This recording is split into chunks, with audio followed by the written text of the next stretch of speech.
আগে সিমটা থাকলে আর থাকতো। কি দেশাল পাবে নাকি? থাইল্যান্ডের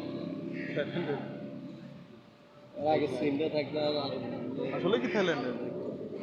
এদের ভিতরে কালার হইব আপনার লাল। কি দেশাল পাবে খাই নাই ওই ফেভারিটটা অনেকেই খায়। থাইল্যান্ডের দাম বেশি তো, আর এটা সব জায়গাতে পাওয়া যায়। আসলে কি থাইল্যান্ডের? কিন্তু ইম্পোর্টে আসে। এদের ভিতরে কালার হইব আপনার লাল। বাংলাদেশে সাশ্রয় খাই নাই ওই ফেভারিটটা থাইল্যান্ডের অনেকেই জাত। খায়। বুঝলো দাম বেশি তো, আর এটা সব জায়গাতে পাওয়া যায়। ইম্পোর্টে আসে। ইম্পোর্টে না, বাংলাদেশে সাশ্রয়। ও থাইল্যান্ডের জাত।